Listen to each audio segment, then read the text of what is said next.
अगर आप सिंध यूनिवर्सिटी की प्रिपरेशन करना चाहते हैं तो आपको ये लाजमी पता होना चाहिए कि सिंध यूनिवर्सिटी की टेस्ट किस तरीके से ली जाती है, टेस्ट में कितने एमसीक्यूज़ आते हैं और कौन से सब्जेक्ट से टेस्ट ली जाती है।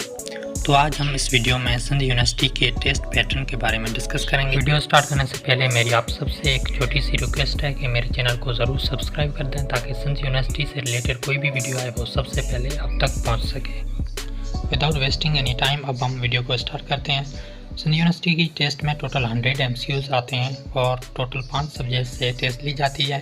वो सब्जेक्ट हैं English, general knowledge, general science, math and IQ. English में सबसे ज़्यादा 30 एमसीक्यूज़ आते हैं, उसके बाद जनरल नॉलेज, जनरल साइंस और मैथ में 20 एमसीक्यूज़ आते हैं और सबसे कम एमसीक्यूज़ जो कि 10 है वो आईक्यू में आते हैं। सबसे पहले हम इंग्लिश की आउटलाइन को देखते हैं। इंग्लिश में टोटल 30 एमसीक्यूज़ आते हैं और जो टाइम अलो होता है वो 20 to 25 मिनट टाइम अलो होता है। वोकेबलरी के इंग्लिश में 10 एमसीक्यूज़ आते हैं, उसमें से 5 सिनोनिम के और 5 एंटोनिम्स के।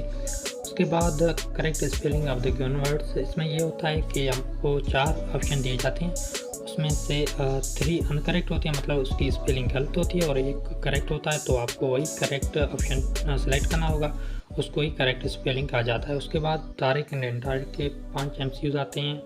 एक्टिव वाइज पैसिव वाइज के भी 5 एमसीक्यूज़ आते हैं, तो आपको डायरेक्ट इनडायरेक्ट और एक्टिव पैसिव वाइज ये अच्छे से आप प्रैक्टिस कर लें।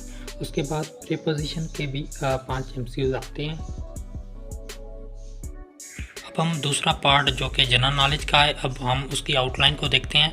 जनरल नॉलेज में टोटल 20 एमसीक्यूज़ होते हैं और 15 मिनट टाइम अलो होता है। जनरल नॉलेज के पोर्शन में लार्जेस्ट और स्मॉलेस्ट के एमसीक्यूज़ आते हैं, जैसे कि पाकिस्तान की लार्जेस्ट रिवर कौन सी है, या ये पाकिस्तान लेवल के पे भी आते हैं और वर्ल्ड लेवल पे भी आते हैं, जैसे कि वर्ल्ड की सबसे बड़ी रिवर कौन सी है या सबसे छोटी रिवर कौन सी है, या उसके अलावा ओशंस, बेज, माउंटेन वगैरह से रिलेटेड भी एमसीक्यूज़ आते हैं, जैसे कि हाईएस्ट माउंटेन कौन सा है, ठीक है।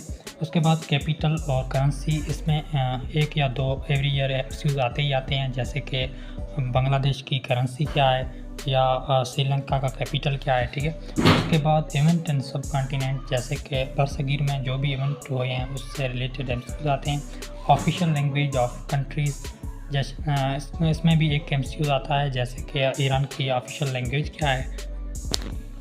ज्योग्राफिकल डायरेक्शन या पोजीशन, जैसे कौन सा कंट्री या कौन सा सिटी या डिस्ट्रिक्ट कहाँ पे मौजूद है या किस तरफ है, ठीक है। जैसे पास पेपर में एक क्वेश्चन आया था कि पाकिस्तान के कराची पाकिस्तान के किस साइड है, ठीक है, तो ऑप्शन में नॉर्थ, ईस्ट, वेस्ट, साउथ ये ऑप्शन थे, वो टिक करना था। या एक बार ये भी आया था कि मोहनजोदड़ो लारकाना की किस साइड है, तो इस तरीके से एमसीक्यूज़ आते हैं, ठीक है। उसके बाद करंट अफेयर्स में भी एमसीक्यूज़ आते हैं, जैसे कि पाकिस्तान का प्रेसिडेंट कौन है या पाकिस्तान का करंट प्राइम मिनिस्टर कौन है या फॉरेन मिनिस्टर कौन है। इस्लामियात में प्रॉफिट के रिलेटेड या जो इस्लाम के जो मेन इवेंट इंपॉर्टेंट इवेंट होते हैं उसके रिलेटेड भी एमसीक्यूज़ आते हैं। Desert, island, lake, ocean, seas and the world.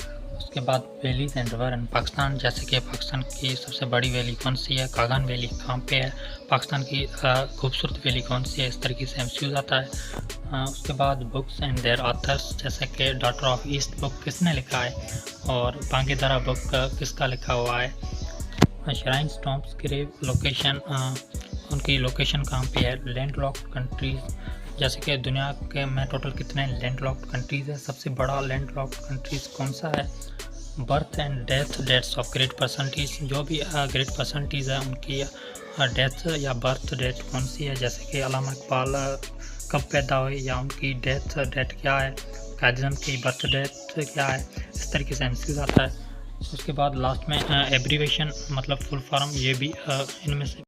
अब हम थर्ड पार्ट जो कि जनरल साइंस का है उसकी आउटलाइन को देखते हैं। जनरल साइंस की टेस्ट में टोटल 20 एमसीक्यूज़ होते हैं और जो टाइम अलो होता है वो 15 मिनट टाइम अलो होता है।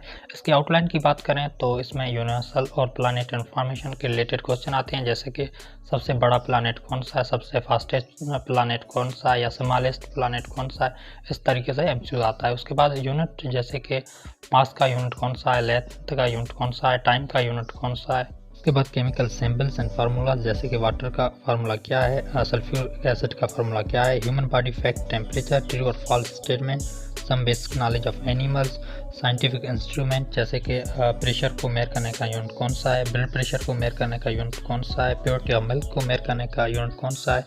तो इस तरीके से एमसीक्यू आता है। उसके बाद इन्वेंशन एंड डिस्कवरीज, जैसे कि सेल किसने डिस्कवर किया, न्यूक्लियस किसने डिस्कवर किया, या रेडियो किसने इन्वेंट किया, इस तरीके से एमसीक्यू आता है। उसके बाद बेसिक कंप्यूटर, तो ये कंप्यूटर के बेसिक से ये एमसीक्यूज आते हैं, जैसे सीपीयू का फुल फॉर्म क्या है, इनपुट डिवाइस कौन से हैं, आउटपुट डिवाइस कौन से हैं।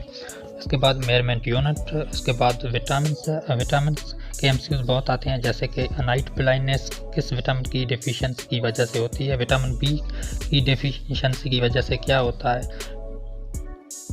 फोर्थ सेक्शन जो कि मैथ्स का है और इसमें टोटल 20 एमसीक्यूज आते हैं। यहाँ पे गलती की वजह से 30 हो गया, असल में 20 एमसीक्यूज होते हैं और इसमें टाइम कम होता है, तो जितनी आप ज़्यादा प्रैक्टिस करेंगे उतनी आपको आसानी होगी कैलकुलेशन करने में। तो अगर हम इसकी आउटलाइन की बात करें तो रेशनल एंड नेचुरल नंबर, तो आप नंबर सिस्टम अच्छे से समझ लें। इसके बाद cos theta and sine theta, basic arithmetic जैसे speed, measurement, time, profit, loss, average, time interval, etc। तो ये इनमें से छोटे से प्रॉब्लम आते हैं, तो आप इनकी भी प्रैक्टिस कर लें। इसके बाद LCM means least common multiple और HCF means highest common factor, तो ये भी बहुत इम्पॉर्टेंट हैं। इसके बाद फ्रैक्शन, जैसे proper fraction, improper fraction, mixed fraction, under root and square root, algebraic equation, percentage जो कि बहुत ही इंपॉर्टेंट है, इसका एवरी ईयर 1 या 2 एमसीक्यूज आता है। इसके बाद इंटरसेक्शन एंड यूनियन, ठीक है, ये आप मैथ्स की प्रैक्टिस कर रहे हैं। फिफ्थ सेक्शन जो कि इंटेलिजेंस क्वेश्चन का है, जिसे IQ कहते हैं, ठीक है, इसमें टोटल 10 एमसीक्यूज होते हैं। अगर हम इसकी आउटलाइन की बात करें तो word series, number series, diagram and pictures, verbal and non verbal, तो ये है आउटलाइन इसकी। IQ की मैं अलग से एक सेपरेट कंप्लीट वीडियो बना दूंगा, वो आप देख लीजिएगा, तो आपकी कंप्लीट प्रिपरेशन हो जाएगी। और IQ में बहुत से क्वेश्चन रिपीट होते हैं, तो आप पास्ट पेपर ज़रूर देख लीजिएगा। इसके अलावा बॉयज़ और गर्ल्स के लिए सेपरेट व्हाट्सएप ग्रुप भी हैं। अगर आप में से कोई ऐड होना चाहता है तो ये नीचे मेरा व्हाट्सएप नंबर है, इस पर अपना नेम और डिस्ट्रिक्ट के साथ मैसेज सेंड करें, फिर मैं आपको व्हाट्सएप ग्रुप में ऐड कर दूँगा।